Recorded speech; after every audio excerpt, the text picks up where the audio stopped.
nada. Me tengo que ir porque estaré ocupado haciendo un...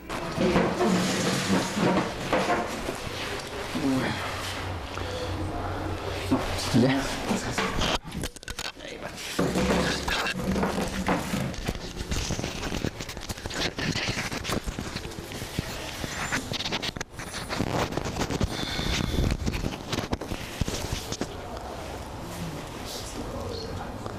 Charus. No, apenas. Bueno. ¿Qué temas vamos a tratar o cómo es? Básicamente lo que vamos a hablar es primero sobre lo que fue su investigación con respecto a la historia de acá del barrio. Por una parte resumida, por otra cómo fue el proceso de investigar, qué tan difícil fue encontrar los temas y todo esto. Por otra, sobre su vida, de cuánto tiempo lleva en el barrio, dónde estuvo antes, cómo fue todo el proceso de su vida, qué hace, todo eso. Y finalmente, cómo ve las perspectivas a futuro del barrio, de la asociación. Ya. Esos son los temas principales. Bueno. Entonces empecemos por... ¿Presentación? Ajá. Listo. Listo. Bueno, buenos días. Mi nombre es Jairo Bolívar. Habito en el barrio Granjas de San Pablo. Por siempre he vivido acá, cercano a estos barrios, La Resurrección y San Pablo. Siempre he participado en las diferentes actividades en cuanto al entorno social, especialmente con jóvenes y con los espacios de participación. De alguna manera me he hecho un camino, un recorrido que me ha permitido decir que soy una persona conocedora de la localidad de Rafael Uribe Uribe y por lo tanto asumo como cierta corresponsabilidad en el sentido de pertenencia que deberíamos asumir la mayoría de habitantes de la localidad en medida de la riqueza que tiene este sector. ¿Cómo fue su proceso con las investigaciones de la historia del barrio? Bueno, obviamente uno nace en un sector, se cría, como me toca a mí, yo me crío aquí en el barrio, sigo habitando, y uno empieza en el entorno a conocer personas, acciones, sitios y anécdotas. Me tomé a la tarea de decir por qué suceden las cosas, quiénes son los personajes, dónde habitan, cómo habitan.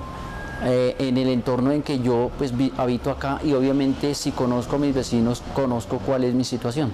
Entonces me tomé a la tarea como de investigar acerca del barrio Granjas de San Pablo. Listo. ¿Nos podría contar rápidamente una historia breve sobre el barrio y sobre sus fundadores?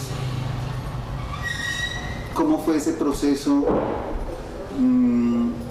¿Cómo eran las personas? Bueno, el barrio Granjas de San Pablo aproximadamente hacia el año 45 viene tomándose estas montañas con diferentes personajes como la familia Suárez, la familia Verandia, la familia Murcia, los señores que han representado diferentes acciones acá. El proceso de este barrio comienza cuando, por diferentes razones, ya sea políticas, de condición social, económica, los personajes vienen de diferentes sectores del país a ubicar un sitio donde no los molesten tanto y donde haya situación económica que se presente para la situación que ellos traen. Entonces, llegando de diferentes países, de diferentes situaciones y sectores del país, ellos escogen este espacio como que es el apropiado en medida que es todavía sentido de campo. No hay sino calles, no existen calles, son caminos reales, son caminos peatonales y ellos empiezan a ejercer esa tarea de empezar a criar sus hijos, su familia, su hogar, a tener un asentamiento con una casa. el barrio empieza su ejercicio sin tener tanto reconocimiento. A partir del año 61, cuando se supone fue la segunda invasión en Bogotá del sector del barrio Las Colinas, que es donde empieza de la Caracas hacia acá para abrir espacio a estos barrios, se empieza a dar reconocimiento a lo que es el barrio La Resurrección, el sector de las Lomas y Las Colinas, que es como más se reconoce.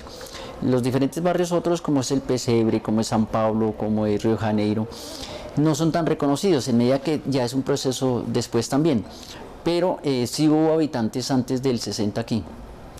Por lo tanto, no es tanto que se diga que el barrio nace en el 61, no, viene desde mucho antes. En ese caso, ¿cuál fue primero? ¿Resurrección o Granjas? Había habitantes en los dos sectores. Correcto.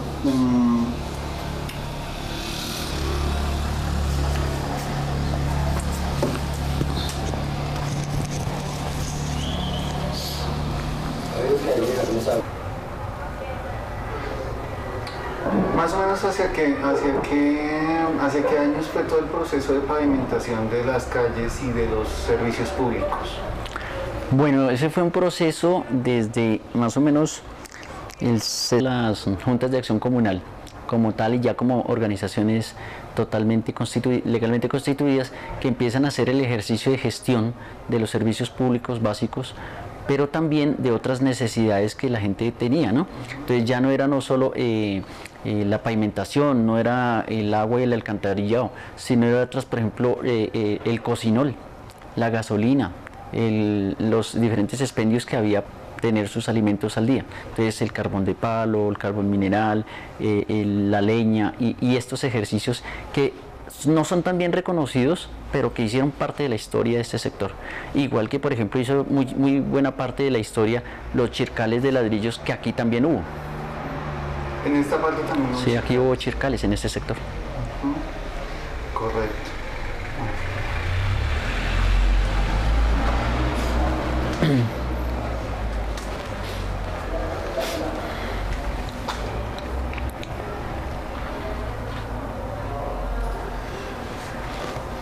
¿En qué época y cómo se desarrolló el proceso de la limpieza social aquí en el barrio? Bueno, desafortunadamente mi concepto con respecto a eso de limpieza social yo no lo concibo como tal, porque es que en ningún momento debe haber limpieza, y menos cuando es más exterminio de la juventud que busca diferentes opciones de vida, pero que también existen y existirá por siempre, que no siempre todo es color de rosa, ¿no? Los muchachos buscan qué hacer, pero lo más cómodo para ellos, y entonces es delinquir de alguna u otra forma. Entonces, no es cierto, y yo tampoco concibo que necesariamente para exterminar en esta problemática sea acabar con la vida de los muchachos. Para eso nosotros desde hace muchos años también existe este proceso donde se convoca a los jóvenes a que tengamos una mirada objetiva con respecto a su participación en diferentes espacios. ¿Y hacia qué época se...? Bueno, eso fue como hacia el 80.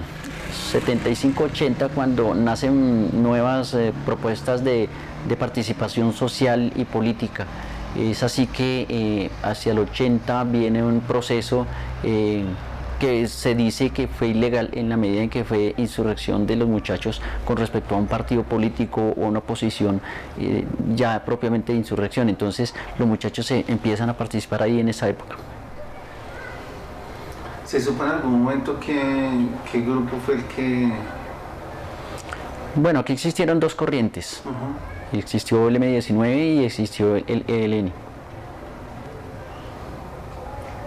¿Y ellos eran los que lo hacían, o contra ellos iba o existieron otros grupos además de ellos? Pues existieron varios, o sea, esto de pronto llamarlo como el ejercicio político, pero también existían otros que eran como las pandillas, los muchachos que estaban en la calle, que estaban generando otra forma para más por el hecho de conseguir recursos, no por un asentamiento de una posición social y económica, sino pues ya por manutención o ya por gusto propio. Todo ese proceso, ¿hasta qué fecha va? Bueno, este proceso no termina yo podría decirlo, aunque no con el mismo porcentaje de acción, pero sí no termina en la medida de que esta mal llamada limpieza social aún continúa, aunque tampoco es que sea legal, ¿cierto? Y muchos sabemos que no, pero sigue en el ámbito. Fue una oleada entre el 70 y el 90 más o menos, como fuerte. Toda la década. Sí. O sea que alcanza como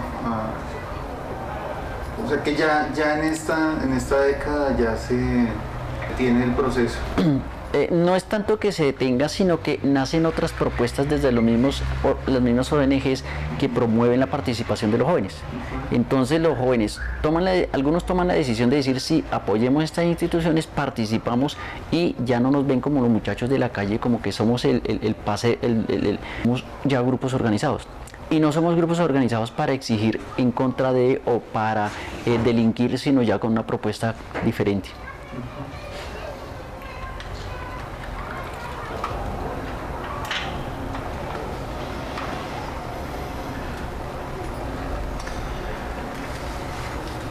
Bueno, una de esas instituciones que surge como solución sería ASOVEC, si mal no entiendo. ¿Cómo sería ese proceso de surgimiento de ASOVEC? Aquí hubo en el 80-85 alrededor de 6 organizaciones que tenían el Comité de Juventud, el Comité de Deportes, el Comité Pro Jardín, el Comité Pro Defensa del Ambiente. Entonces los jóvenes tomaban como su alternativa y su decisión de decidir en cuál participaban. Que se hayan mantenido hasta ahora y es un ejercicio de que sea muy bien reconocido es ASOVEC en la medida en que es el único de aquí del barrio como que represente a los jóvenes como tal.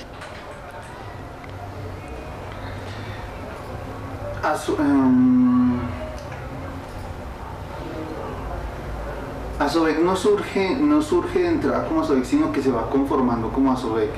¿Es cierto o me equivoco? Sí, ASOVEC surge del ejercicio de varios personajes que se empiezan a reconocer como líderes comunitarios. En eso entonces podemos contar, por ejemplo, con la señora Sneda Cano, una gran precursora del proceso del Jardín Mafalda, que obviamente en la época, y pues aún continúa siendo, aunque no mucho, porque las instituciones ya tienen asentamiento en todas las localidades y permiten que sea tenido en cuenta. Pero en esa época los niños encerrados, los niños quemados, los niños maltratados, empezó a tocar fuertemente a esta mujer y obviamente ella con su ejercicio de querer hacer algo por los niños nos llamó a nosotros los jóvenes, nos llamó también a nosotros la atención de decir, bueno, pues hagamos algo productivo como lo decíamos nosotros en ese entonces y hicimos ese ejercicio de decir, sí, claro, nosotros podemos apoyar y aportar a las diferentes posiciones que tenga el Estado, pero más desde aquí para allá a manera de exigencia. Entonces se crea el jardín, se crea también otros proyectos con la ayuda de un padre alemán que se llama Peter Musto, con el proceso de un taller de telares, una panadería, una zapatería, la casita estudio y el jardín y obviamente la biblioteca.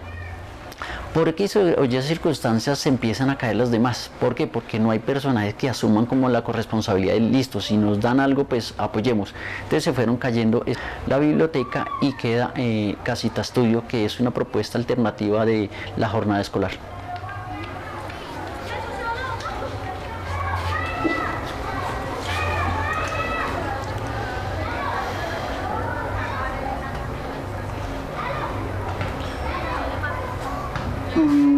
Hablemos un poco de Sneda Cano, de su vida, de su obra, de su lucha, de sus problemas, de la inspiración para hacer posible toda esta obra.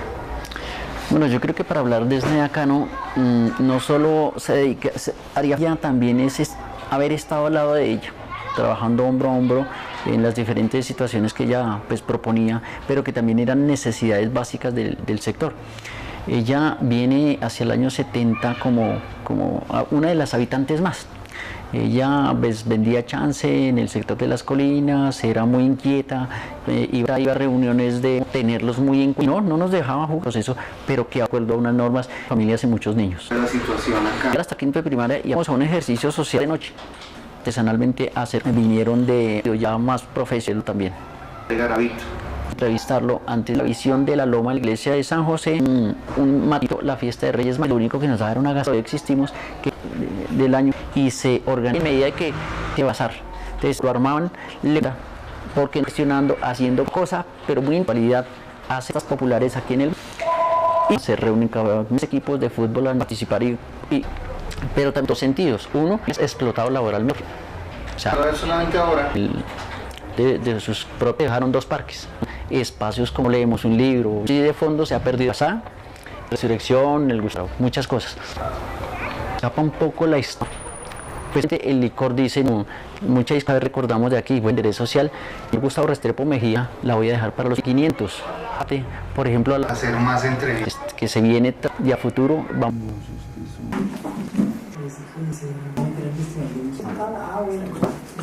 Pues si no pudieron. O sea, yo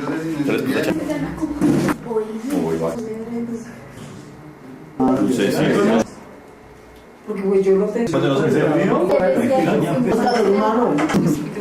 Temáticas sociales y utilizado y con para que sean personas. Cronograma de trabajo será la película